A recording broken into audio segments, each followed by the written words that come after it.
এখন শুনবেন শ্রদ্ধেয় সলিল চৌধুরীর নিজের কণ্ঠে নিজের লেখা কবিতার আবৃত্তি, তার সঙ্গীত জীবনের যাত্রাপথে নিজের সম্পর্কে নিজের তথ্য সমৃদ্ধ বিশ্লেষণ এবং আর স্বকণ্ঠের সঙ্গীত পরিবেশন। একগুচ্ছ চাবি। উত্তরাধিকার সূত্রে পেয়েছি শুধু একগুচ্ছ চাবি। উত্তরাধিকার সূত্রে পেয়েছি শুধু একগুচ্ছ চাবি, ছোট বড় মোটা বেটে নানা রকমের নানা ধরনের চাবি। মা বললেন, যত্ন করে তুলে রেখে দে। তারপর যখন বয়স বাড়ল, জীবন এবং জীবিকার সন্ধানে পথে নামতে হলো, পকেটে সম্বল শুধু সেই একগুচ্ছ চাবি, ছোট বড় মোটা বেটে নানা রকমের নানা ধরনের চাবি। কিন্তু যেখানেই যাই, সামনে দেখি প্রকাণ্ড এক দরজা, আর তাতে ঝুলছে প্রকাণ্ড এক তালা। পকেট থেকে চাবির গুচ্ছ বের করি, এ চাবি সে চাবি ঘোরাই ফেরাই, লাগে না, খোলে না। শ্রান্ত হয়ে ঘরে ফিরি, মা দেখেন আর হাসেন, বলেন, ওরে তোর বাবার হাতেও ওই চাবি দিয়ে ওই দরজাগুলো খোলেনি, শুনেছি নাকি তার বাবার হাতে খুলতো। আসল কথা কি জানিস? এসব চাবি হলো সততার, সত্যের, যুক্তির, নিষ্ঠার। আজকাল আর এই চাবি দিয়ে কোনো দরজা খোলে না। তবু তুই ফেলে দিস না। তুইও যখন চলে যাবি, তোর সন্তানদের হাতে দিয়ে যাস ওই সব চাবির গুচ্ছ।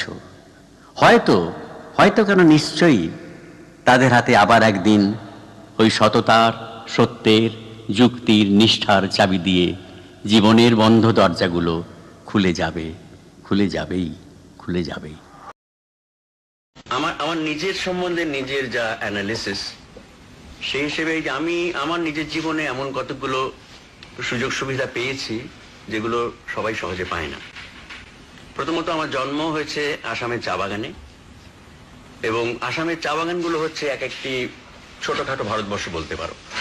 তার মানে ভারতবর্ষের বিভিন্ন জায়গা থেকে যারা শ্রমিক চা বাগানে কাজ করতে আসে, তারা বিভিন্ন ভাষাভাষী, বিভিন্ন অঞ্চলের সংস্কৃতিকে তাদের সঙ্গে নিয়ে আসে। এবং আমার নিজের সম্বন্ধে এইটুকু অ্যানালিসিস যে এইটি আমি পাবার সুযোগ পেয়েছিলাম, সেটি আমাকে প্রচন্ড সাহায্য করেছে। এবং অন্যদিকে আমার ছোটদার কাছে যে শিক্ষা আরম্ভ করেছিলাম, সেই শিক্ষা আমি গ্রামে চলে যাওয়ার পরেও আমি কন্টিনিউ করেছিলাম। আমি বাঁশি ওপরই আশ্রয় করতাম বেশিরভাগ, এবং আমার নানা রকম সুরকে আমি বাঁশিতে ধরবার চেষ্টা করতাম। এবং তারপরে পরবর্তী জীবনে যখন আমি সিনেমা সঙ্গীত পরিচালকের পাই পরিবর্তন ছবিতে প্রথম, তখন থেকে আমার প্রচেষ্টা হয় যে অর্কেস্ট্রেশন, সঙ্গীতের যে বিভিন্ন ব্যাপ্তির দিক, সেগুলোকে জানবার বুঝবার। কাজেই আপনি যে প্রশ্ন করলেন যে আমার সঙ্গীতের মধ্যে যে বৈচিত্র্য, তার কারণ আমার বোধহয় এইটাই যে আমি কোনো একটা ছোট ঘরানার মধ্যে সীমাবদ্ধ থাকিনি। আমার জীবনে বহু রকম সঙ্গীত শোনবার, শেখবার সুযোগ হয়েছে, এবং সেই ডাইমেনশন যেটা আমার মেন্টাল হরাইজন বা সাংগীতিক হরাইজন বা পরিধিকে বাড়িয়ে দিয়েছে, সেটি হয়তো আমাকে সুযোগ করে দিয়েছে নতুন নতুন পরীক্ষা নিরীক্ষা করবার।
না বুঝে তা